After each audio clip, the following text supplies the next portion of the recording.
কারো যদি অনেক টাকা থাকে, অনেক সম্পদ থাকে, আপনি মনে করেন না আল্লাহ আপনার উপর খুশি হয়েছে, এটা মনে করার কোনো সুযোগ।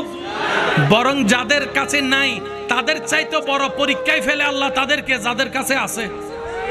কারণ অভাবে রব মনে থাকে, অভাবে রব মনে থাকে, বিপদে রব মনে থাকে, অসুস্থ দেহের মধ্যে রব মনে থাকে। আর সম্পদের মোহে যখন ডুবে যায় তখন রবের কথা মনে থাকে না। আমার অনেক ভাইরা বলে এত জুলুম করে সে, এত অন্যায় করে, আল্লাহ তারে ধরে না কেন? উত্তরটা জেনে নেন। আল্লাহ তারে ধরবে ধরার সময় আসলে। আপনার আমার টাইমে আল্লাহ ধরবে না। কথা বলেন, আপনার আমার মন মতো টাইমে আল্লাহ ধরবে না। আল্লাহ আল্লাহর সময়ে ধরবে। আর আল্লাহর সময়টা কখন? আল্লাহ পাক বলে আমার সময়টা হচ্ছে উপযুক্ত সময়, যে সময় ধরলে তার কোমর এমনি ভেঙে যাবে, জনগণ দশের সামনে তার চোখ এমনি নিচু নেমে যাবে। আল্লাহর ধরার থেকে কেউ বাঁচার কোনো উপায়? এবার আপনি মানেন না মানেন, এটাই সত্য। আমি কি বুঝাতে পারছি কথা? মানেন না মানেন, এটা মেনে নিতেই হবে। তো মানা দুই প্রকার, একটা হচ্ছে বাধ্য হয়ে মানা। রব বলে যে আমি সেটা পছন্দ করি না, তো ইয়া রব তুমি কেমন মানা চাও? রব্বে বলে যে, রব্বুল আলামিন বলে আমি চাই আমার বান্দা কোনো প্রকার ঠেকা বয় ছাড়া আমি রবের মহব্বতে আমার আদেশকে মেনে নিবে। কোন বান্দার জীবনে দেওয়া একটা সিজদা যদি রবের দরবারে কবুল হয়ে যায়, এটাই তার জীবনের জন্য কাফি হয়ে যাবে। এই যে আমার মা বোন রান্না করতেছে, পরিবারের সবাই খায় না, এটাও সওয়াব। কেন? আল্লাহর বান্দাদেরকে রান্না করে খাওয়াচ্ছে। স্বামী হোক, বাপ হোক, ভাই হোক, সন্তান হোক, এটা দেখার বিষয় না। বান্দাগুলা কার? এই যে রান্না করে খাওয়াচ্ছে, এটা ওনার জন্য সওয়াব। কোন মা বোনের এ রান্না করাও যদি রবের কাছে পছন্দ হয়ে যায়, এটার বেনিফিটও আল্লাহ ওনাদেরকে দান করবেন। রাস্তা দিয়ে যাচ্ছেন, কেউ রাস্তা চিনে না, পথ ভুলে গিয়েছে, আপনি সঠিক রাস্তাটা দেখাই দিয়েছেন, এটাও আপনার হাসরে নাজাতের কারণ হয়ে যেতে পারে। কেউ তৃষ্ণার্ত, বুক ফেটে যাচ্ছে, ঘর থেকে একটু ঠান্ডা পানি এনে দিলেন কিংবা পানি এনে দিলেন, এটাও যদি রবের কাছে পছন্দ হয়ে যায়, আপনার পুলসিরাতের রাস্তা সহজ হয়ে যাবে। এক কথায় মনে রাখবেন, বান্দার কাজ আল্লাহকে খুশি করা। আওয়াজ দিয়ে বলেন, বান্দার কাজ আল্লাহকে কি করা? বান্দার কাজ আল্লাহকে কি করা? তো খুশি করার জন্য কিছু কাজ নিয়ম জানার দরকার আছে না নাই? ওই নিয়মগুলা বান্দাকে শিখাই দেওয়ার জন্য প্র্যাকটিক্যাল, থিওরিক্যাল, আল্লাহ যাকে আল্লাহর পক্ষ থেকে পাঠিয়েছেন ধরাতে, তিনিই নবী রাহমাতুল লিল আলামিন। নবী কি করেছেন? বান্দাদেরকে শিখাই দিছে, এটা করো, এটা কইরো না, এভাবে করো, এভাবে কইরো না, এখানে যাও, ওখানে যাইও না, এভাবে বলো, এভাবে বইলো না, মা বাবার সামনে এভাবে থাকো, স্ত্রীর সামনে এভাবে থাকো, স্বামীর সামনে এভাবে থাকো, বন্ধুর সাথে এভাবে চলো, ব্যবসা এভাবে করো, চাকরি এভাবে করো, লেনদেন এভাবে করো। ইয়া রাসূলুল্লাহ, এগুলা কেন শিখাচ্ছেন? নবী বলে যে এগুলো আমি সেগুলাই শিখাচ্ছি যেগুলা রব পছন্দ করবে, ওই নিয়মটা যদি তুমি চলতে পারো। সুবহানাল্লাহ। বেশিরভাগ মানুষ আমরা বলবো শুকরিয়া মানে আলহামদুলিল্লাহ, কথা কিন্তু ঠিক, কিন্তু আলহামদুলিল্লাহ কোন ফিলিংসে বলতে হবে এটাও তো বুঝতে হবে। আলহামদুলিল্লাহ হবে না, আলহামদুলিল্লাহ পেরেশান হয়েও আলহামদুলিল্লাহ হবে না, দেমাগ দেখায়, রাগ দেখায় আলহামদুলিল্লাহ বলে হবে না। তো কিভাবে বলতে হবে? ওয়াইবাদুর রহমান আল্লাযীনা ইয়ামশুনা আলাল আরদি হাওনান, ওই আয়াতের ছায়াতলে রব বলে যে বিনয়ী হয়ে আলহামদুলিল্লাহ বল, নম্র হয়ে আলহামদুলিল্লাহ বল, বিনয়ী হয়ে আলহামদুলিল্লাহ বল, গুনাহগার হয়ে আলহামদুলিল্লাহ বল, অহংকার ছাড়া আলহামদুলিল্লাহ বল, ভালোবেসে আলহামদুলিল্লাহ বল। আমি আলহামদুলিল্লাহ বললে আল্লাহ তুমি কি দিবা? রব বলে যে আরো বাড়াই দিব। এই শব্দটা আমরা সবাই জানি, শুকরিয়া করলে আল্লাহ আরো কি দিবে। কিন্তু এই বাড়াই দেওয়ার শব্দটা যে কত বাড়াই, কখনো খেয়াল করছেন? বলেন আলহামদুলিল্লাহ। কয় সেকেন্ড লাগছে? 1 সেকেন্ডেরও কম, 1 সেকেন্ড লাগে নাই। আলহামদুলিল্লাহ। রব বলে যে তুমি যদি বিনয়ের সাথে আলহামদুলিল্লাহ বলতে পারো, আমি আল্লাহ লা আজিদান্নাকুম, লা অবশ্যই আমি বাড়াই দিব। ভাইয়া একটু মনোযোগ দিবেন। লা আজিদান্নাকুম, তুমি যদি শুকরিয়া করো আমি আল্লাহ বাড়াই দিব। তা আমার ভাইয়েরা জানে বাড়ানোর মধ্যে একটা সংখ্যা বলতে হয়। তুমি আমাকে এত টাকা দাও, আমি দেওয়ার সময় 2 গুণ তোমাকে দিব। তুমি আমাকে এত টাকা দাও, আমি দেওয়ার সময় তোমাকে 3 গুণ দিব। আল্লাহ কিন্তু বলে নাই 1 গুণ দিব, আল্লাহ কিন্তু বলে নাই 2 গুণ দিব, আল্লাহ কিন্তু বলে নাই 5 গুণ দিব। আল্লাহ পাক বলে যে তুই যদি আমারে শুকরিয়া করে খুশি করতে পারস, আমি তোরে যা দিছি যা দিছি যা দিছি যা দিছি যা দিছি যা দিছি যা দিছি সবগুলার মধ্যে আমি আল্লাহ বাড়াই দিব, বাড়াই দিব, বাড়াই দিব। সুবহানাল্লাহ, বাড়াই দিব। 2 গুণ বাড়ানো রব বলে নাই। এমন বলে নাই যে চাউলের বস্তা তোর কাছে একটা আছে, আমি 3টা করে দিব, তা বলে নাই। রব বলে যে আমি এমন ভাবে বাড়াই দিব, তুই যতক্ষণ খুশি হবি না, আমি রব শুধু দিতেই থাকবো, দিতেই থাকবো, দিতেই থাকবো। সুবহান। আপনি যদি স্বামী হয়ে স্ত্রীর উপর জুলুম করেন, তাও আপনি জালেম। আপনি যদি বউ হয়ে স্বামীর উপর জুলুম করেন, তাও আপনি জালেম। আপনি যদি মা বাবা হয়ে সন্তানের উপর জুলুম করেন, তাও আপনি জালেম। কেন? সবাই রবের বান্দা, আর রব সবার জন্য এক। সবাই রবের বান্দা, আর সব বান্দার জন্য রব এক। রব সবাইকে স্বামী স্ত্রী চোখে দেখে না, রব সবাইকে বান্দা হিসেবে দেখে। বান্দা, এটা রিক্সাওয়ালা হোক, সিএনজি ওয়ালা হোক, যেওয়ালা হোক। আর মজলুমের দোয়া সর্বদা কবুল। এবার জামাই যদি জুলুম করে, জামাই হলো জালেম, বউ হলো মজলুম। এবার এই দুইজনের ভিতরে, দুইজনের মধ্যে আল্লাহ কার পক্ষে? জালেমের পক্ষে না মজলুমের পক্ষে? বউয়ের পক্ষে আল্লাহ, কারণ বউ মজলুম। আর নবী বলে মজলুমের দোয়া আল্লাহর দরবারে কবুল। মজলুমের কোটাটা এমন একটা কোটা, যে কোটায় ভিতরে কেউ দোয়া করলে রব বলে যে কবুল। এখানে আর কোনো দরখাস্ত, আর কোনো কিছু প্রশ্ন করার দরকার নাই। এবার আসেন, মা বাবা টাকা দিছে পড়ার জন্য, সে টাকাটা আপনি আমি মা বাবার গ্রামের উপার্জনকৃত টাকা কোচিং এর নাম দিয়ে নিয়ে পার্কে যাওয়া হয়েছে, সেখানেও সন্তান জালেম। গাইডের নাম দিয়ে টাকা নিয়ে ঘুরতে যাওয়া হয়েছে, জালেম বলেন না?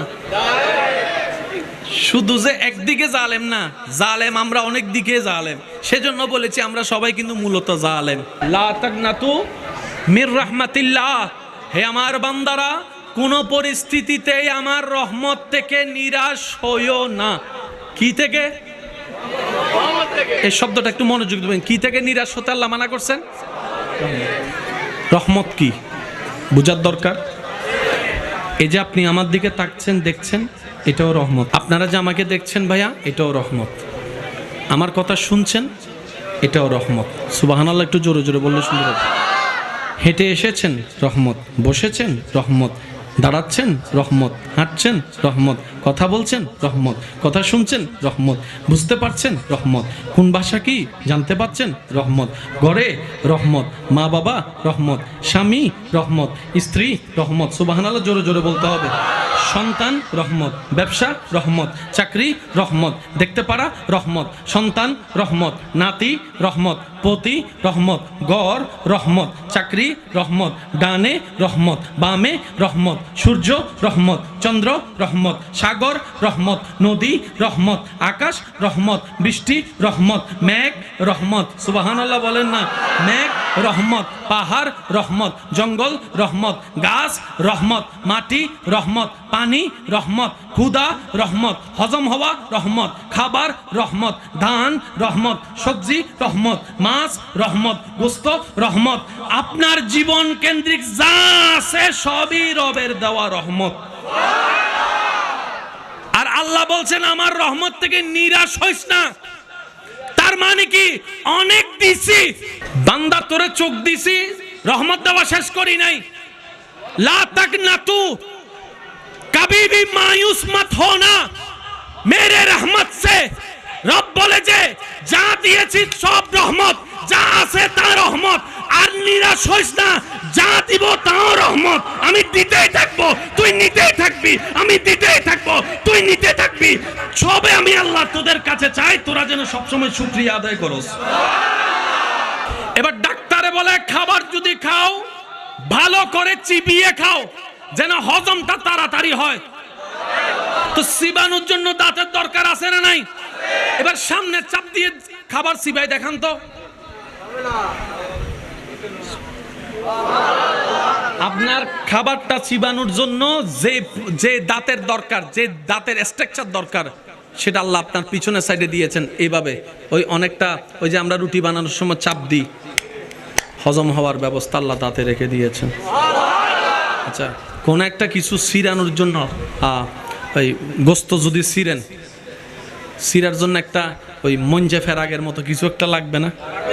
সামনের দাঁত দিয়ে গোস্ত ছিঁড়েন আর এই যেটা কর্নারের দাঁত আছে এটা দিয়ে গোস্ত ছিঁড়েন, পার্থক্য অনেক বেশি। গোস্ত ছিঁড়ার দাঁতও আল্লাহ দিয়ে দিয়েছেন। সুবহানাল্লাহ নহর।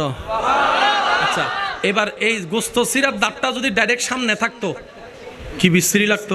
যেটা মঞ্চা দাঁত, গোস্ত ছিঁড়ার দাঁত, এটা যদি সামনের দুই দাঁতের মধ্যে থাকতো রাক্ষসুন্না ন লাগতো। আল্লাহ পাক বলে যে না, তোকে দেখতে সুন্দর লাগবে না, তাই আমি তোর মুখের সাথে, ঠোঁটের সাথে, নাকের সাথে ম্যাচিং করে যে রকম দাঁত যায় আমি সেই দাঁতটাই তোর ফ্লোরের মধ্যে সামনের দিক দিয়ে এনে দিয়েছি। এবার মুখটা একটু বন্ধ করেন, মুখ বন্ধ করেন, দাঁতে দাঁত লাগান। এবার দেখেন নিচের দাঁতটা ভিতরের দিকে, তো উপরের দাঁতটা বাহিরের দিকে। মুখ লাগাই দেখেন না, আমার কথা বিশ্বাস করতে হবে কেন? বরাবর দাঁত নয়, বরাবর দাঁত হলে অসুন্দর হতো, কিন্তু আল্লাহ এমন ভাবে দাঁতের ডিজাইন করেছেন, নিচের মাড়িটা একটু এভাবে রেখেছেন, উপরের মাড়িটা একটু এভাবে রেখেছেন, যেন সুন্দর করে সেইনের মতো খাবে খাপ মিলে যায়। আর দাঁত কয়টা? 32টা। বলেন না, যেটা সবাই জানে আর কি। দাঁত কয়টা? দাঁত কয়টা? জিহ্বা কয়টা?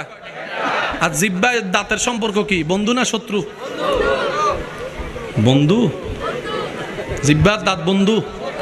আচ্ছা, মাঝে মধ্যে একটু দাঁতে যখন জিহ্বাকে আদর করে তখন কেমন লাগে দেখেন? ভুল করে যদি দাঁতের কামড় জিহ্বায় পড়ে তখন বন্ধু না শত্রু দেখেন? দাঁত এবং জিহ্বা শত্রু কেন? দাঁত হচ্ছে শক্ত, জিহ্বা হচ্ছে নরম। তো শক্ত আর নরম তো বন্ধু হতে, বাঘ আর হরিণ তো বন্ধু হতে। দাঁত শক্ত, আঘাত দেওয়া, জিহ্বা নরম, এটা বন্ধু হতে পারে না।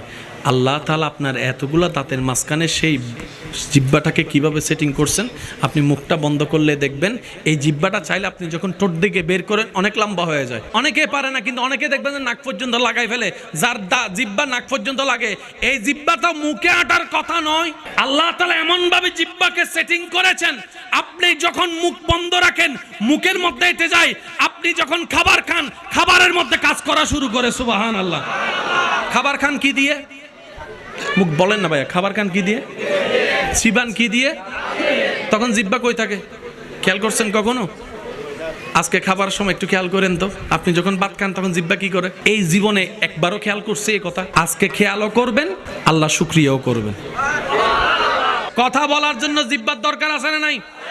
জিহ্বার কাজটা কি? শব্দ বানাই দেয়। আলিফ, বা, ক, আমার, তোমার, এটা জিহ্বার কাজ। আর যার জিহ্বা নাই, আ আ, আর জিহ্বা আছে দাঁত নাই, অবাদে কান অফব। কথা বলে না রে ভাই। জিহ্বা আছে দাঁত নাই, বাবা বাবা শুনি তো। আর দাঁত আছে জিহ্বা নাই, ও আ করবে, কিন্তু আপনি ভাষাও বলতে পারছেন, খাবারও খেতে পারছেন। আপনি জানেন কথা বলার জন্য জিহ্বারও দরকার, দাঁতেরও দরকার, ঠোঁটেরও দরকার, বাতাসেরও দরকার। খাবার সময় যে কথা বলেন এটা কেমনে বলেন? ভাইবা দেখবেন আল্লাহর কুদরত কাকে বলে। ভাবতে ভাবতে অবাক হয়ে যাবেন। আল্লাহ বলে যে লা তাকনাতু মির রাহমাতিল্লাহ, তুই ভাত খাস তখন আমার রহমত থেকে নিরাশ হইস না। বলে যে বান্দা তোর খিদা যে লিখেছে ওই খিদাটা আমি রবের রহমত। বান্দারে তোর খিদার মধ্যে যে খাবারের দরকার সেই খাবারটা আমি রবের দেওয়া রহমত। তোর বউয়ে, তোর মায়ে, তোর বোনে যে রান্না করেছে ওই রান্না করাটা আমি রবের রহমত। আগুনটা আমি রবের রহমত, নুনটা আমি রবের রহমত। একটু মনোযোগ মনোযোগ, সুবহানাল্লাহ। তোর যে মশলা লাগবে মশলাটা আমি রবের রহমত, দুনিয়াটা আমি রবের রহমত, আমি রবের রহমত। তোর যে রান্নার যে সরঞ্জাম সবগুলাই আমি রবের রহমত। তোর বউয়ে, তোর বোনে, তোর মা যে রান্না করার পরে একটুখানি মজা হয়েছে কিনা জিহ্বা দিয়ে চেটে দেখেছে, ওই জিহ্বার স্বাদটা আমি রবের দেওয়া রহমত, আমি রবের দেওয়া রহমত। সুবহানাল্লাহ। চুল পড়েছে কি পরে নাই, ময়লা পড়েছে কি পরে নাই দেখার জন্য যে চোখটা, এই চোখটা আমি রবের দেওয়া রহমত। সুবহানাল্লাহ। তুই যে খাবারটা তোর সামনে এনেছে ওই খাবার আনাটা আমি রবের দেওয়া রহমত। সুবহানাল্লাহ। সুবহানাল্লাহ সুবহানাল্লাহ। তুই যখন প্লেট নিয়ে বসেছিস এটা আমার রহমত, তুই যখন চোখে দেখছিস এটা আমার রহমত, তুই যখন হাত দিয়ে ধরছিস এটা আমার রহমত, তোর আঙ্গুল যে ধরছিস এটা আমার রহমত, তুই যে নলা বানায় মুখে নিলি এটা আমার রহমত, তুই যে জিহ্বার স্বাদ নিলি এটা আমার রহমত। সুবহানাল্লাহ বলতে থাকি না? জিহ্বাটা দিয়ে যদি স্বাদ দিলি এটা আমার রহমত, দাঁত দিয়ে যে তুই চিপলি এটা আমার রহমত। তুই যে খাবারটা চিবানোর পরে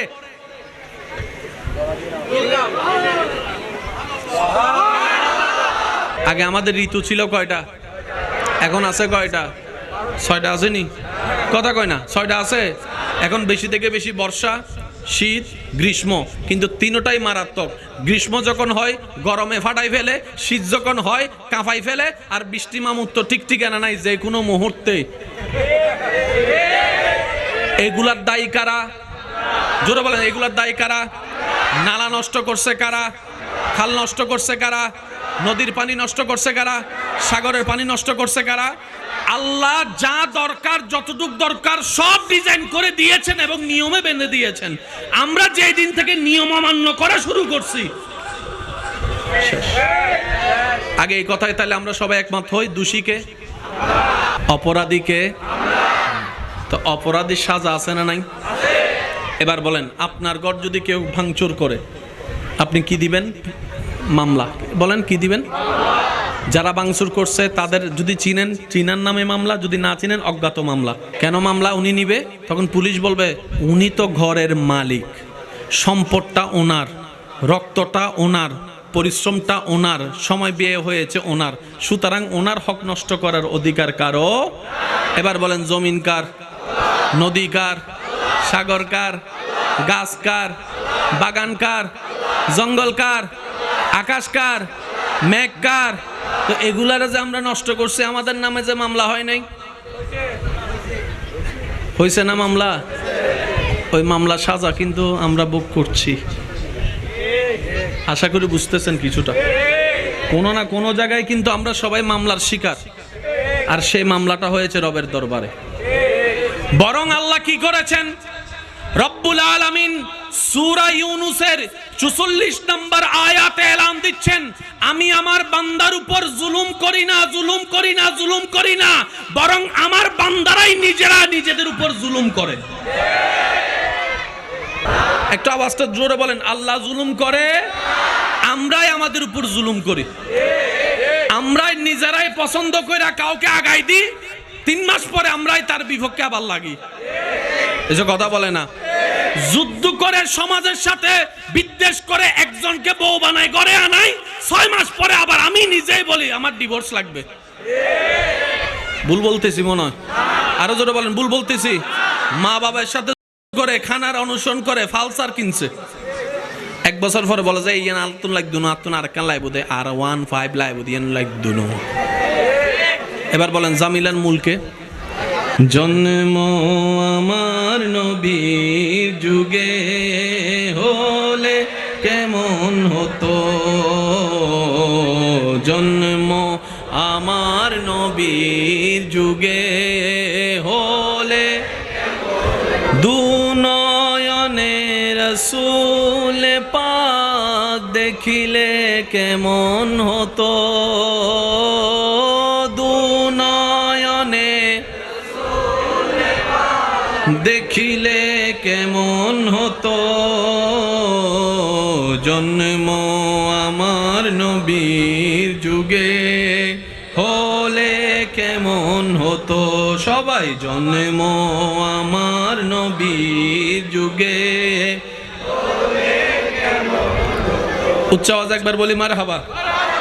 সূরা ইউনূস বলি তো সবাই, সূরা আয়াত নম্বর 44, আয়াত নম্বর 44, আয়াত নম্বর 44। সূরার নাম সূরা ইউনূস, সূরা নাম্বার হচ্ছে সূরা 10 নম্বর সূরার সূরা ইউনূসের 44 নম্বর আয়াতের আল্লাহ তাআলার ফরমান, আমি জুলুম করি না, বান্দা নিজেই নিজে জুলুম করে। তা আল্লাহ তুমি কি করো? রব বলে যে আমি উল্টারও মাফ করে দিই। যে সুবহানাল্লাহ বলে না? আল্লাহ তুমি কি করো? রব বলে যে আমি উল্টারও অ্যাভয়েড করি, যে আমি দেখেও বিচার না করে দয়া করতে থাকি, আমি দেখেও রিজিক বন্ধ না করে খাবার দিতে থাকি, আমি দেখেও দোষগুলাকে গোপন করে আমার বান্দাকে ইজ্জতের ব্যবস্থা করে দিই। সুবহানাল্লাহ। সবার বিচার কি? বলে না, সবার বিচার কি? আমার অনেক ভাইয়েরা বলে এত জুলুম করে সে, এত অন্যায় করে, আল্লাহ তারে ধরে না কেন? উত্তরটা জেনে নেন। আল্লাহ তারে ধরবে ধরার সময় আসলে। আপনার আমার টাইমে আল্লাহ ধরবে না। কথা বলেন। আপনার আমার মন মতো টাইমে আল্লাহ ধরবে না। আল্লাহ আল্লাহর সময়ে ধরবে। আর আল্লাহর সময়টা কখন? আল্লাহ পাক বলে আমার সময়টা হচ্ছে উপযুক্ত সময়, যে সময় ধরলে তার কোমর এমনি ভেঙে যাবে, জনগণ দশের সামনে তার চোখ এমনি নিচু নেমে যাবে। আল্লাহর ধরার থেকে কেউ বাঁচার কোনো উপায়? এবার আপনি মানেন না মানেন, এটাই সত্য। আমি কি বুঝাতে পারছি কথা? মানেন না মানেন, এটা মেনে নিতেই হবে। তো মানা দুই প্রকার, একটা হচ্ছে বাধ্য হয়ে মানা। রব বলে যে আমি সেটা পছন্দ করি না, তো ইয়া রব তুমি কেমন মানা চাও? রব্বে বলে যে, রব্বুল আলামিন বলে আমি চাই আমার বান্দা কোনো প্রকার ঠেকা বয় ছাড়া আমি রবের মহব্বতে আমার আদেশকে মেনে নিবে। এটাকে বলা হয় মুসলমান। তাসলিম, আসলাম না, তাসলিম মুসলমান। আল্লাহ আমাদেরকে একটু বুঝার তৌফিক দান করুন। এই আজকে যারা এই মাহফিলে এসেছেন, আমার অনেক ভাইয়েরা, আমি হালকা হালকা দেখতে পাচ্ছি, আমি ক্লিয়ার দেখতে পাচ্ছি না, অনেক ভাইয়েরা সম্ভবত বাহিরে দাঁড়ায়ও আছে। আছে না? আছে না? একটু হাত কি তোলা যাবে ভাইয়েরা যারা আছেন? ওই জু হইলেও যদি বেনিফিট পায় তাহলে মনকে বুঝ দিব যে না, পরিশ্রমটা ব্যর্থ যায় না, কিছুটা হলো তো লাভ হয়েছে। আছে না নাই? এরকম ইচ্ছা আছে না নাই? এই যারা নিজেকে পরিবর্তন করতে চান, যারা রবের প্রিয় হতে চান, আমি সবার একটু মনোযোগ আকর্ষণ করব। আগে একবার মন খুলে দরুদ শরীফ পড়ি আমরা সবাই। আল্লাহুম্মা সাল্লি আলা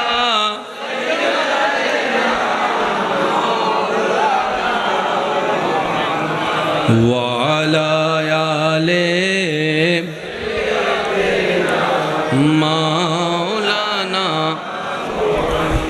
सुबह तैबा में हुई बटता है बड़ा नूर का, सदका लेने नूर का आया है तारा नूर का। अल्लाहुम्मा सल्ले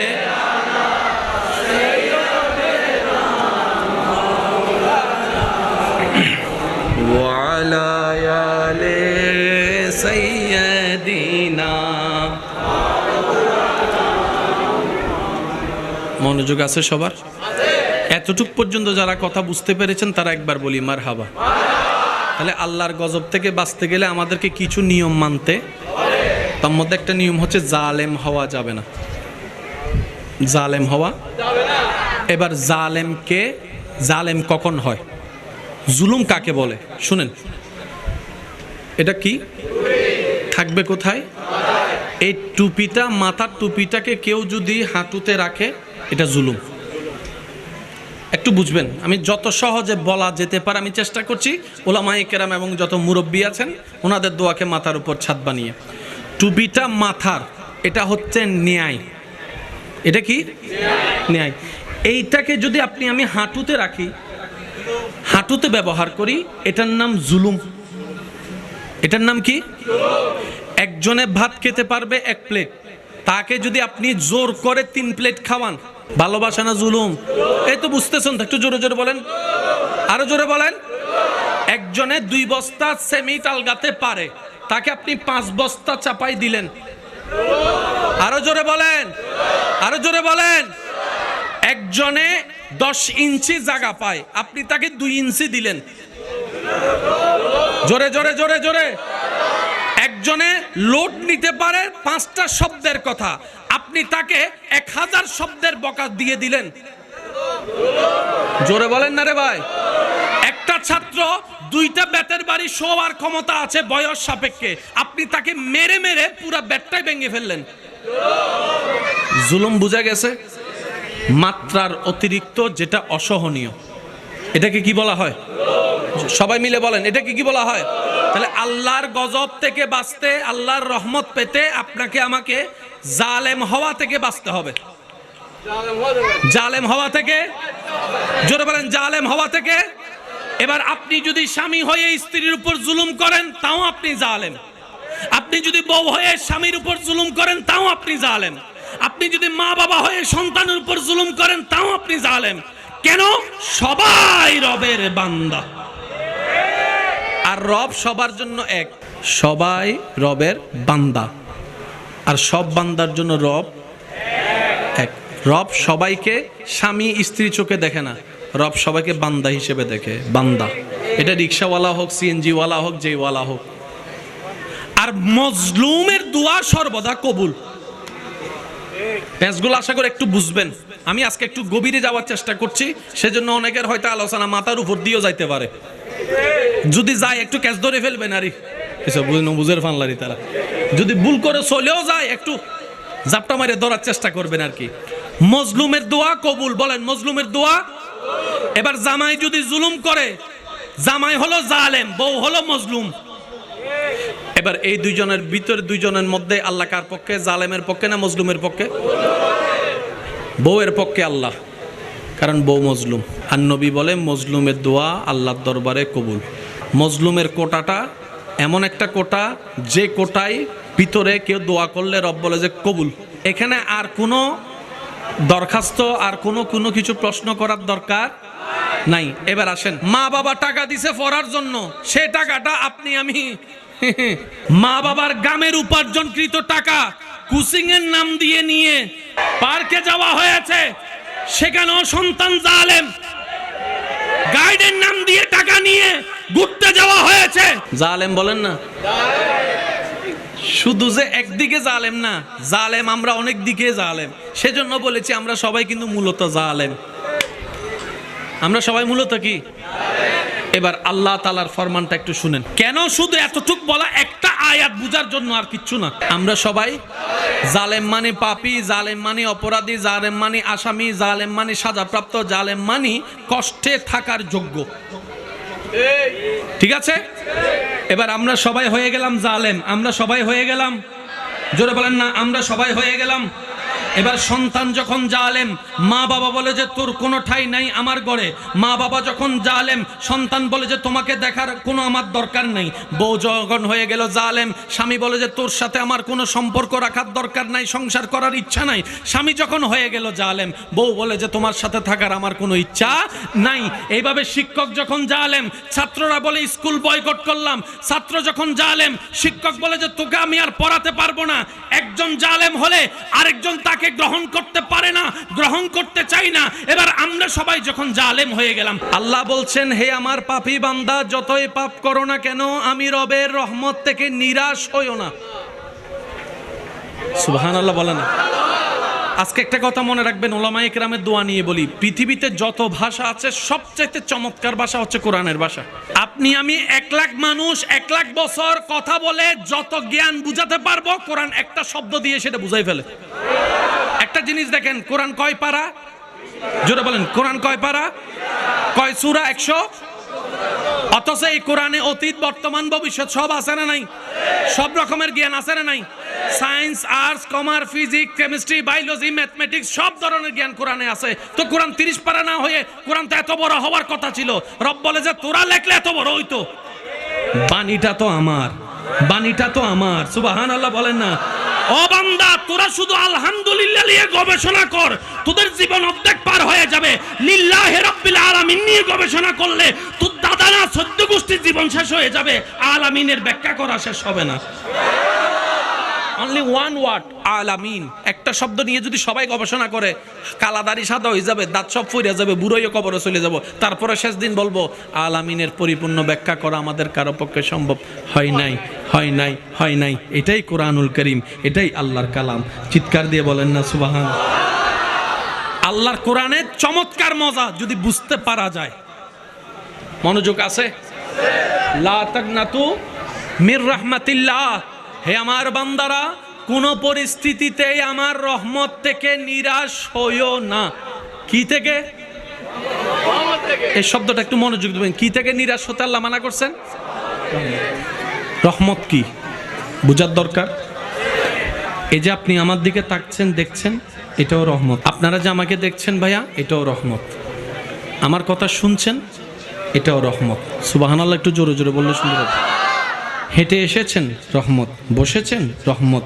দাঁড়াচ্ছেন, রহমত। হাঁটছেন, রহমত। কথা বলছেন, রহমত। কথা শুনছেন, রহমত। বুঝতে পারছেন, রহমত। কোন ভাষা কি জানতে পারছেন, রহমত। ঘরে রহমত, মা বাবা রহমত, স্বামী রহমত, স্ত্রী রহমত। সুবহানাল্লাহ জোরে জোরে বলতে হবে।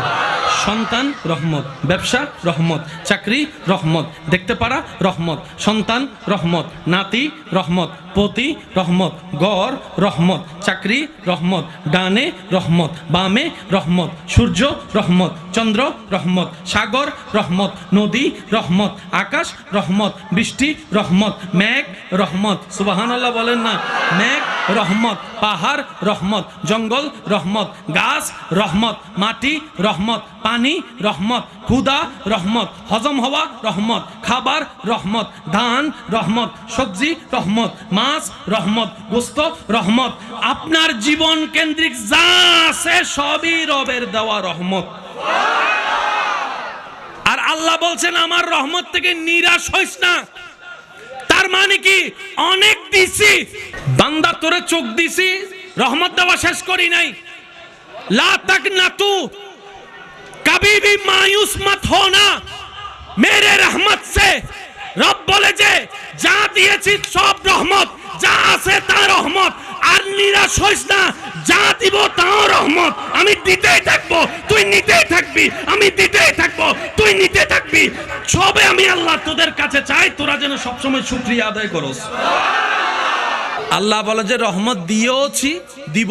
ধরছেন খাবার, রহমত। জাল মিষ্টি তিতা বুঝছেন, রহমত। দাঁত দিয়ে চাবাচ্ছেন, রহমত। আজকে আমার একটা অনুরোধ, খেয়াল করবেন, বাড়িতে গিয়ে শোবার পরে নিজের দাঁতগুলোকে একটু দেখবেন। আল্লাহর যে কত বড় রহমত আপনার দাঁতে আছে।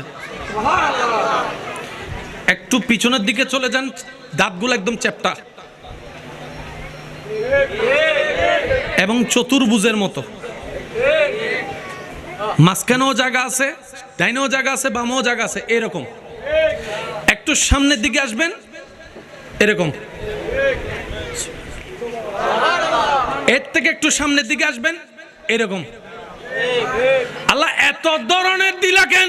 এবার ডাক্তারে বলে খাবার যদি খাও ভালো করে চিবিয়ে খাও, যেন হজমটা তাড়াতাড়ি হয়। তো চিবানোর জন্য দাঁতের দরকার আছে না নাই? এবার সামনে চাপ দিয়ে খাবার চিবাই দেখান তো।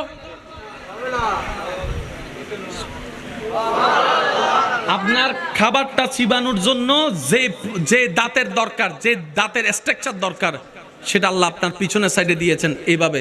ওই অনেকটা, ওই যে আমরা রুটি বানানোর সময় চাপ দিই, হজম হওয়ার ব্যবস্থা আল্লাহ দাঁতে রেখে দিয়েছেন। আচ্ছা, কোন একটা কিছু ছিরানোর জন্য, ওই গোস্ত যদি ছিরেন, ছিরার জন্য একটা ওই মঞ্জে ফেরাগের মতো কিছু একটা লাগবে না? সামনের দাঁত দিয়ে গোস্ত ছিরেন, আর এই যেটা কর্নারের দাঁত আছে এটা দিয়ে গোস্ত ছিরেন, পার্থক্য অনেক বেশি। গোস্ত ছিরার দাঁতও আল্লাহ দিয়ে দিয়েছেন। সুবহানাল্লাহ নহর। আচ্ছা, এবার এই গোস্ত ছিরার দাঁতটা যদি ডাইরেক্ট সামনে থাকতো কি বিশ্রী লাগতো? যেটা মঞ্চা দাঁত, গোস্ত ছিরার দাঁত, এটা যদি সামনের দুই দাঁতের মধ্যে থাকতো, রাক্ষসুন্না ন লাগতো। আল্লাহ পাক বলে যে না, তোকে দেখতে সুন্দর লাগবে না, তাই আমি তোর মুখের সাথে, ঠোঁটের সাথে, নাকের সাথে ম্যাচিং করে যে রকম দাঁত যায়, আমি সেই দাঁতটাই তোর ফ্লোরের মধ্যে সামনের দিক দিয়ে এনে দিয়েছি। এবার মুখটা একটু বন্ধ করেন, মুখ বন্ধ করেন, দাঁতে দাঁত লাগান। এবার দেখেন নিচের দাঁতটা ভিতরের দিকে, তো উপরের দাঁতটা বাহিরের দিকে। মুখ লাগাই দেখেন না। আমার কথা বিশ্বাস করতে হবে কেন? বরাবর দাঁত নয়। বরাবর দাঁত হলে অসুন্দর হতো, কিন্তু আল্লাহ এমন ভাবে দাঁতের ডিজাইন করেছেন, নিচের মাড়িটা একটু এভাবে রেখেছেন, উপরের মাড়িটা একটু এভাবে রেখেছেন, যেন সুন্দর করে সেইনের মতো খাবে খাপ মিলে যায়। আর দাঁত কয়টা? 32টা। বলেন না, যেটা সবাই জানে আর কি। দাঁত কয়টা? দাঁত কয়টা? জিহ্বা কয়টা? আর জিহ্বা দাঁতের সম্পর্ক কি? বন্ধু না শত্রু? বন্ধু। জিহ্বা দাঁত বন্ধু। আচ্ছা, মাঝে মধ্যে একটু দাঁতে যখন জিহ্বাকে আদর করে তখন কেমন লাগে দেখেন। ভুল করে যদি দাঁতের কামড় জিহ্বায় পড়ে তখন বন্ধু না শত্রু দেখেন। দাঁত এবং জিহ্বা শত্রু কেন? দাঁত হচ্ছে শক্ত, জিহ্বা হচ্ছে নরম, তো শক্ত আর নরম তো বন্ধু হতে, বাঘ আর হরিণ তো বন্ধু হতে, দাঁত শক্ত আঘাত দেওয়া, জিহ্বা নরম, এটা বন্ধু হতে পারে না। আল্লাহ তাআলা আপনার এতগুলো দাঁতের মাঝখানে সেই জিহ্বাটাকে কিভাবে সেটিং করছেন, আপনি মুখটা বন্ধ করলে দেখবেন এই জিহ্বাটা চাইলে আপনি যখন ঠোঁট দিকে বের করেন অনেক লম্বা হয়ে যায়। অনেকে পারে না, কিন্তু অনেকে দেখবেন যে নাক পর্যন্ত লাগাই ফেলে। যার জিহ্বা নাক পর্যন্ত লাগে, এই জিহ্বাটা মুখে আটার কথা নয়। আল্লাহ তাআলা এমন ভাবে জিহ্বাকে সেটিং করেছেন, আপনি যখন মুখ বন্ধ রাখেন মুখের মধ্যে এঁটে যায়, আপনি যখন খাবার খান খাবারের মধ্যে কাজ করা শুরু করে। সুবহানাল্লাহ। খাবার খান কি দিয়ে? মুখ বলেন না ভাইয়া, খাবার খান কি দিয়ে? চিবান কি দিয়ে? তখন জিহ্বা কই থাকে? খেয়াল করছেন কখনো? আজকে খাবার সময় একটু খেয়াল করেন তো, আপনি যখন ভাত খান তখন জিহ্বা কি করে? এই জীবনে একবারও খেয়াল করছে এই কথা? আজকে খেয়ালও করবেন, আল্লাহ শুকরিয়াও করবেন। কথা বলার জন্য জিহ্বার দরকার আছে না নাই? জিহ্বার কাজটা কি? শব্দ বানাই দেয়। আলিফ, বা, ক, আমার, তোমার, এটা জিহ্বার কাজ। আর যার জিহ্বা নাই, আ আ, আর জিহ্বা আছে দাঁত নাই, অবাদে কান অপবন। কথা বলে না রে ভাই। জিহ্বা আছে দাঁত নাই, বাবা বাবা শুনি তো। আর দাঁত আছে জিহ্বা নাই, ও আ করবে, কিন্তু আপনি ভাষাও বলতে পারছেন, খাবারও খেতে পারছেন। আপনি জানেন কথা বলার জন্য জিহ্বারও দরকার, দাঁতেরও দরকার, ঠোঁটেরও দরকার, বাতাসেরও দরকার। খাবার সময় যে কথা বলেন এটা কেমনে বলেন ভাইবা, দেখবেন আল্লাহর কুদরত কাকে বলে। ভাবতে ভাবতে অবাক হয়ে যাবেন। আল্লাহ বলে যে লা তাকনাতু মির রাহমাতিল্লাহ, তুই ভাত খাস তখন আমার রহমত থেকে নিরাশ হইস না। বলে যে বান্দা তোর খিদা যে লিখেছে ওই খিদাটা আমি রবের রহমত। বান্দারে তোর খিদার মধ্যে যে খাবারের দরকার সে খাবারটা আমি রবের দেওয়া রহমত। তোর বউয়ে, তোর মায়ে, তোর বোনে যে রান্না করেছে ওই রান্না করাটা আমি রবের রহমত। আগুনটা আমি রবের রহমত, নুনটা আমি রবের রহমত। একটু মনোযোগ মনোযোগ, সুবহানাল্লাহ। তোর যে মশলা লাগবে মশলাটা আমি রবের রহমত, দুনিয়াটা আমি রবের রহমত, আমি রবের রহমত। তোর যে রান্নার যে সরঞ্জাম সবগুলাই আমি রবের রহমত। তোর বউয়ে, তোর বোনে, তোর মা যে রান্না করার পরে একটুখানি মজা হয়েছে কিনা জিহ্বা দিয়ে চেটে দেখেছে, ওই জিহ্বার স্বাদটা আমি রবের দেওয়া রহমত, আমি রবের দেওয়া রহমত। সুবহানাল্লাহ।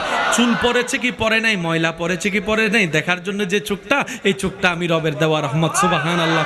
তুই যে খাবারটা তোর সামনে এনেছে ওই খাবার আনাটা আমি রবের দেওয়া রহমত। সুবহানাল্লাহ, সুবহানাল্লাহ। তুই যখন প্লেট নিয়ে বসেছিস এটা আমার রহমত, তুই যখন চোখে দেখছিস এটা আমার রহমত, তুই যখন হাত দিয়ে ধরছিস এটা আমার রহমত, তোর আঙ্গুল যে ধরছিস এটা আমার রহমত, তুই যে নলা বানায় মুখে নিলি এটা আমার রহমত, তুই যে জিহ্বার স্বাদ নিলি এটা আমার রহমত। সুবহানাল্লাহ বলতে থাকি না? জিহ্বাটা দিয়ে যদি স্বাদ নিলি এটা আমার রহমত, দাঁত দিয়ে যে তুই চিপলি এটা আমার রহমত। তুই যে খাবারটা চিবানোর পরে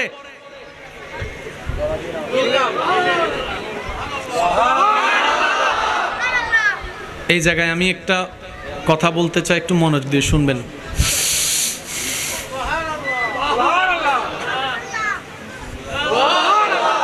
জায়গা কিন্তু একটা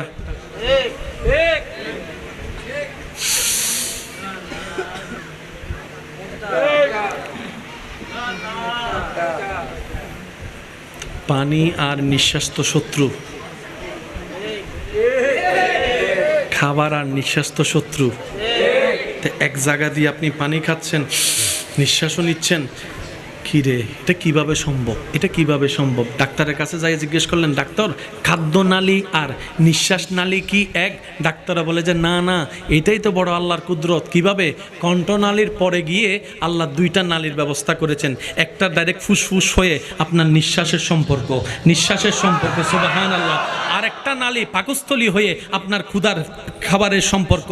আপনি যখন পানি খান সেটা অটোমেটিক, কোনো প্রকার সেখানে ডাইমেনশনের কম্পিউটারের ব্যবস্থা নাই। পানি যখন খান সেটা খাদ্য নালী দিয়ে চলে যায়, খাবার যখন খান খাদ্য নালী দিয়ে চলে যান। আবার যখন খাবারের মাঝখানে আপনি নিঃশ্বাস নেন তখন নিঃশ্বাস নালী চালু হয়ে যায়। কোন একটা খাবারের যদি একটা বিন্দু খাবার যদি আপনার নিঃশ্বাস নালীতে পড়ে নিঃশ্বাস বন্ধ হয়ে যাবে, নিঃশ্বাস আটকায় যাবে। আপনি আমি খেয়ালও করি না, প্রতি সেকেন্ডে আল্লাহ তাআলা আমাদের খাদ্য নালীরও খেয়াল রাখে, নিঃশ্বাস নালীরও খেয়াল রাখে। আর একটু জোরে বলি সুবহানাল্লাহ, সেজন্য আপনি পানি খাওয়ার সময় নিঃশ্বাস নিতে পারবেন না। দেখেন যাতে পানির বেশি তৃষ্ণা লাগে এক ডুবে বেগিন হ্যাঁ ফেলাই এতে হওয়ার পর কেন করে কিরোড এতক্ষণ ন লস নিয়ে এস। আপনি খাবার সময় যত বড় কিছু হন না কেন আপনি অক্সিজেন নিতে পারবেন না। এবার সিস্টেম কিটি, যখন বান্দা খায় তখন আল্লাহ নিঃশ্বাস নালীর উপরে একটা ডাকনা বসায় দেয়। বান্দা যখন নিঃশ্বাস নেয় তখন আল্লাহ খাদ্য নালীতে একটা। আচ্ছা মাঝে মধ্যে আপনার ওই আর সিডেঙ্গে বাসার জীবের কি হয়, নাইমু হয়। নাইমু চিননিও ভাই না মুরব্বী কলো বেগিন চিনে তাই জানে, আর যুবক কলো চিনে নিয়ে বুঝো করতে অ যুবক নাইমু চিননি নুচিনে বলে হরি যায়। হ্যাঁ ঠিক আছে। গিয়া লোড়া চিননি, লোড়া বর্তন চিননি, বর্তন বর্তন ও চিনে চিনে চিনে চিনে। হালু গেটতে বাঁশ চিননি, ও ফেসবুক উত্তুন চিনে হ্যাঁ না। কষ্ট হচ্ছে আপনাদের? আল্লাহু আকবার। ভাইয়া একটু মনোযোগ। নিঃশ্বাস নালী খাদ্য নালী, বলেন নিঃশ্বাস নালী খাদ্য নালী। পানি খাওয়ার সময় আপনি আমি নিঃশ্বাস নিতে পারবো, আর নিঃশ্বাস নেওয়ার সময় পানি খাওয়া যাবে। কারো যদি একটা বাদ নিঃশ্বাস নালীতে পড়ে, নাইমু যেটাকে আমরা বলি যে সিডাঙের ভাষায় নাইমুটি, তখন বাদ কোন দিক দিয়ে বাইর হয়? এই পয়েন্টটা একটু বুঝতে হবে, কারণ আমরা আছি আল্লাহর রহমত নিয়ে। কোন শব্দ নিয়ে আছি আমরা? এই একটা শব্দ যদি বুঝতে পারি আমাদের দুনিয়াও সুন্দর হয়ে যাবে, আখিরাতও সুন্দর হয়ে যাবে। সুবহানাল্লাহ। আল্লাহ ও গো আল্লাহ ক্ষমা করে দাও মা। আল্লাহ ও গো আল্লাহ ক্ষমা করে দাও মা। উচ্চ আওয়াজ একবার বলি আলহামদুলিল্লাহ। বাস বাস বাস বাস, কাফি কাফি কাফি। নাইম উঠলে খাবার কোন দিক দিয়ে বেরোয়? আচ্ছা মাঝে মধ্যে নাকে ড্রপ দিলে মুখে, তার মানে মুখের সাথে নাকের একটা সম্পর্ক।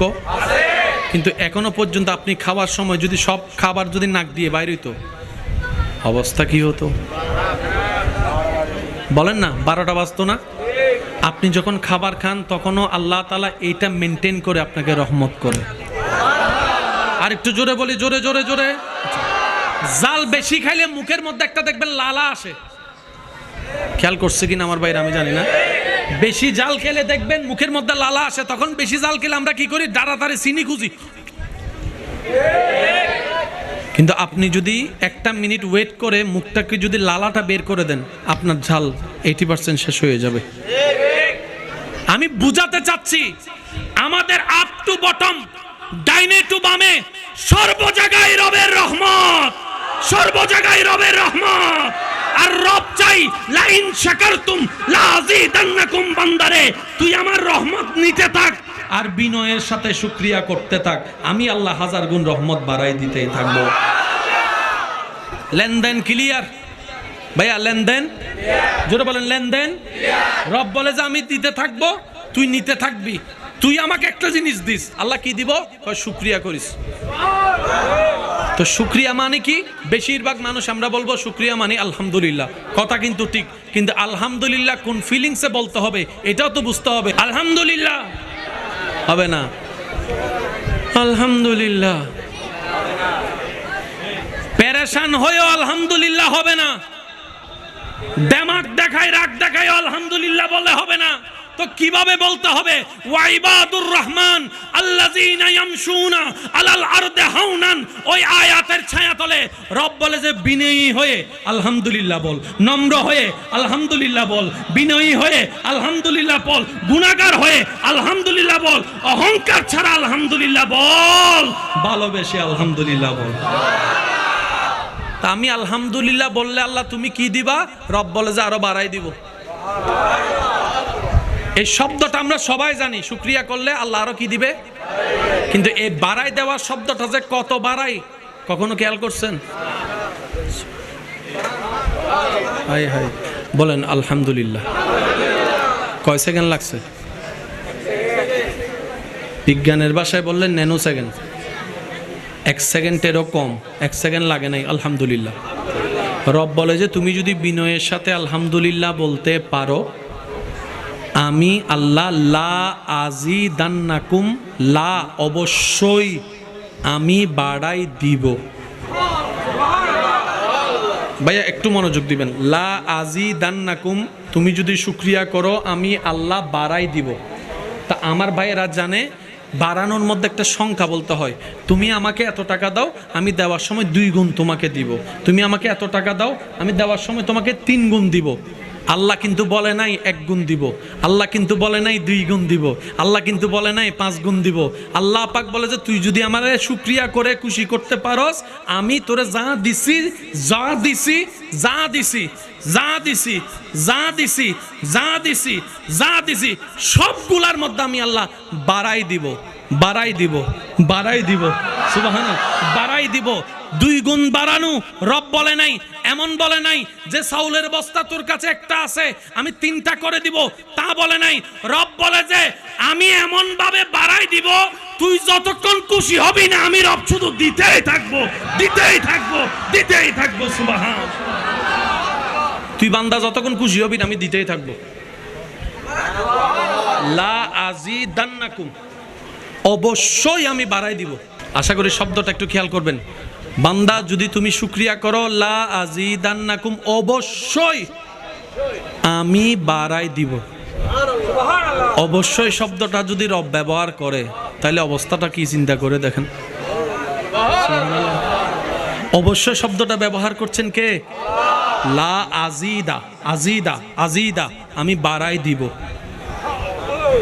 বান্দা তুই যতক্ষণ খুশি না হস, আল্লাহ কি করলে দিবা? রব বলে যে শুকরিয়া করলে। আল্লাহ কি বিষয়ে শুকরিয়া করব? রব বলে যে আমার রহমতের বিষয়ে। এবার আপনার রবের রহমত আপনি যেটাগুলাকে চিনেন সবগুলা নিয়ে শুকরিয়া করতে থাকেন, আপনার অ্যাকাউন্টে বাড়বে নিশ্চিত। তা আমাদের বাড়ে না কেন জানেন? আমরা শুকরিয়া যতটুক করি না তার চাইতে নাক ছিটকাই বেশি। পাওয়া জিনিস নিয়ে শুকরিয়া নেই, না পাওয়া নিয়ে আফসোসের শেষ নাই। পকেটে যতক্ষণ টাকা থাকে ইন হনো টিয়া হইল না, ইন্দি কেনে চললুম। আর সেই মানি ব্যাগটা যখন হারায় যায় পাগলের মতো ঘুরে, মনে হয় যেন কোটি টাকা সেই মানি ব্যাগের মধ্যে আছে, পাগলের মতো খুঁজতে থাকে। একটু আগে যে মানি ব্যাগে বলছিল এটা কোনো টাকা হলো? মনে রাখবেন ভাই, আমরা এমন নাফরমানে চলে গেছি, পাইলে আর একটু হলে ভালো হইতো আর কি। আর যদি না পাই নাক ছিটকায় বসে থাকি। দাওয়াত পাইলে ও দিছে আর কি, এমনি দাওয়াত একটা দিছে আর কি, ফরমাল। আর যদি দাওয়াত না দেয় পুরো এলাকায় খবর দেয়, দেখছস ওর মাইয়ার বিয়ে, আমাকে একবার দাওয়াত দেয় নাই, আমাকে একবার দাওয়াত দেয় নাই। এইগুলার কারণে আমরা রবের বান্দা হয়েও পাওয়ার কোটা আমাদের বাড়ছে না। কেন? আমরা চাইতেও জানি না, নিতেও জানি না, রাখতেও জানি না। কথা বলেন ঠিক কিনা? এবার বলেন দোষ কাদের? ওই প্রথম কথায় ফিরে গেছি। শুরু করছি কি? দোষ আপনারা বললেন না, আপনারা নিষ্পাপ আছেন, আমরা আসামি, আপনারা চুপ থাকেন। আওয়াজ দিয়ে বলেন দোষ কাদের? পিছনের বাইরে একটু বলেন দোষ কাদের? চাইতেও জানি না, নিতেও জানি না, রাখতেও জানি না, ধরে রাখতেও জানি না। আজকে একটা কথা মনে রাখবেন, আল্লাহ সব বান্দাকে পরীক্ষা করে। পরীক্ষা মানে এটা নয় যে আপনি অভাবে আছেন, আপনার ঘর নাই, বাড়ি নাই, ব্যবসা নাই, চাকরি নাই, না। আল্লাহ অনেক সময় নিয়েও পরীক্ষা করে, আল্লাহ তাআলা অনেক সময় দিয়েও পরীক্ষা করে। এই শব্দটা মনে রাখবেন। কারো যদি অনেক টাকা থাকে, অনেক সম্পদ থাকে, আপনি মনে করেন না আল্লাহ আপনার উপর খুশি হয়েছে, এটা মনে করার কোনো সুযোগ। বরং যাদের কাছে নাই তাদের চাইতে বড় পরীক্ষায় ফেলে আল্লাহ তাদেরকে, যাদের কাছে আছে। কারণ অভাবে রব মনে থাকে, অভাবে রব মনে থাকে, বিপদে রব মনে থাকে, অসুস্থ দেহের মধ্যে রব মনে থাকে। আর সম্পদের মোহে যখন ডুবে যায় তখন রবের কথা মনে থাকে না। আমি মনে বুঝাতে ব্যর্থ হচ্ছে আপনাদেরকে। বড় লোকের অর্থ হচ্ছে যে যার মন বড় সে বড় লোক, আর যার সম্পদ আছে কিন্তু হাত দিয়ে এক ফোঁটা পানি পড়ে না, তারা কি আপনি বড় লোক বলেন নাকি কিপটা বলেন? একটু তকবির দেন, তকবির দেন, তকবির দেন, দেন তকবির। নারায়ে তাকবীর, নারায়ে রিসালাত, নারায়ে গাউসিয়া। মাশাআল্লাহ, মুজাম্মিল বসো, রিল্যাক্স, রিল্যাক্স। আলহামদুলিল্লাহ, আমাদের আজকের বিশেষ মেহমান আমাদের মাঝে উপস্থিত হয়েছেন। ওয়ালা আলে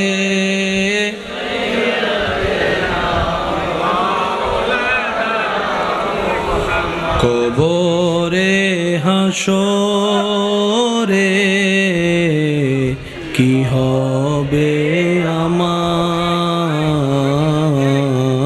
কবরে হাসরে কি মুসিবতে না পাই যদি, মুসিবতে না পাই যদি করুণা তোমার, কবরে হাসরে কি হবে আমার, কবরে কি হবে। আছি গো ডুবে আমি পাপেরি সাগরে, না জানি কি হবে ও পারে হাসরে। আছি গো ডুবে আমি পাপেরি সাগরে, না জানি কি হবে ও পারে হাসরে। তোমারি সুপারিশ বিনে কেমনে হব পার, কবরে কবরে হাসরে কি হবে। উচ্চ আওয়াজ একবার বলি মারহাবা। আমার ভাই তশরিফ এনেছেন, স্বাগতম জানাই, একবার বলেন মারহাবা। আমি আপনাদেরকে আর ডিস্টার্ব করব না, ওনার তাকরীর আপনারা শুনবেন। আলোচনা আমার শেষের দিকে। রবের রহমত শব্দটা কোথায় ছিল? রবের, যদি শুকরিয়া করো কি করে দিবে আল্লাহ? একটু সবাই মিলে বলেন কি দিবে? এই বাড়ানোটা কত কেজি, কত মাইল, কত টন? তো আল্লাহ কাকে কতটুক দিবে? রব বলে যে আমাকে যতটুক বলে খুশি করতে পারবে তাকে আমি ততটুক দিব। তাহলে এখানে মেন দায়িত্ব হচ্ছে পাওয়ার জন্য শর্ত আল্লাহকে খুশি করা। এবার আপনি আপনার রবকে কিভাবে খুশি করবেন এটা আপনার ব্যক্তিগত ব্যাপার। আমি কি বুঝাতে পারছি? মনে করেন আমি বলি, এই মাইকের আওয়াজ যতটুকু যাচ্ছে আমার মা বোনেরা যদি শুনে থাকেন, আমার ভাইয়েরা শুনে থাকেন, উপস্থিত যারা আছেন শ্রদ্ধার সাথে বলি, মনোযোগ দিয়ে শ্রবণ করুন। বান্দার শুধু একটাই কাজ, রবকে খুশি করে কবরে যাওয়া। আর কোনো কাজ বলেন না, আর কোনো কাজ। কোন বান্দার জীবনে দেওয়া একটা সিজদা যদি রবের দরবারে কবুল হয়ে যায়, এটাই তার জীবনের জন্য কাফি হয়ে যাবে। এই যে আমার মা বোন রান্না করতেছে, বলেন না, আমার মা বোন রান্না করে না, পরিবারের সবাই খায় না, এটাও সওয়াব। সুবহানাল্লাহ। এটাও কি? কেন? আল্লাহর বান্দাদেরকে রান্না করে খাওয়াচ্ছে। স্বামী হোক, বাপ হোক, ভাই হোক, সন্তান হোক, এটা দেখার বিষয় না। বান্দাগুলা কার? এই যে রান্না করে খাওয়াচ্ছে, এটা ওনার জন্য সওয়াব। কোন মা বোনের এ রান্না করাও যদি রবের কাছে পছন্দ হয়ে যায়, এটার বেনিফিটও আল্লাহ ওনাদেরকে দান করবেন। রাস্তা দিয়ে যাচ্ছেন, কেউ রাস্তা চিনে না, পথ ভুলে গিয়েছে, আপনি সঠিক রাস্তাটা দেখাই দিয়েছেন, এটাও আপনার হাসরে নাজাতের কারণ হয়ে যেতে পারে। কেউ তৃষ্ণার্ত বুক ফেটে যাচ্ছে, ঘর থেকে একটু ঠান্ডা পানি এনে দিলেন কিংবা পানি এনে দিলেন, এটাও যদি রবের কাছে পছন্দ হয়ে যায়, আপনার পুলসিরাতের রাস্তা সহজ হয়ে যাবে। এক কথাই মনে রাখবেন, বান্দার কাজ আল্লাহকে খুশি করা। আওয়াজ দিয়ে বলেন, বান্দার কাজ আল্লাহকে কি করা? বান্দার কাজ আল্লাহকে কি করা, বান্দার কাজ আল্লাহকে কি করা। তো খুশি করার জন্য কিছু কাজ নিয়ম জানার দরকার আছে না নাই? ওই নিয়মগুলা বান্দাকে শিখাই দেওয়ার জন্য প্র্যাকটিক্যাল থিওরিক্যাল আল্লাহ যাকে আল্লাহর পক্ষ থেকে পাঠিয়েছেন ধরাতে, তিনিই নবী রাহমাতুল লিল আলামিন। নবী কি করেছেন? বান্দাদেরকে শিখাই দিছে, এটা করো, এটা কইরো না, এভাবে করো, এভাবে কইরো না, এখানে যাও, ওখানে যাইও না, এভাবে বলো, এভাবে বলো না, মা বাবার সামনে এভাবে থাকো, স্ত্রীর সামনে এভাবে থাকো, স্বামীর সামনে এভাবে থাকো, বন্ধুর সাথে এভাবে চলো, ব্যবসা এভাবে করো, চাকরি এভাবে করো, লেনদেন এভাবে করো। ইয়া রাসূলুল্লাহ, এগুলো কেন শিখাচ্ছেন? নবী বলে যে এগুলো আমি সেগুলাই শিখাচ্ছি যেগুলা রব পছন্দ করবে, ওই নিয়মটা যদি তুমি চলতে পারো। সুবহানাল্লাহ। ফ্যাঁসের কিছু আসেনি, কোন জামিলা টামিলা। আল্লাহ পাক আমাদেরকে জামিলা মুক্ত জীবন দান করুন। আজকে এখান থেকে একটা আবদার করতে চাই,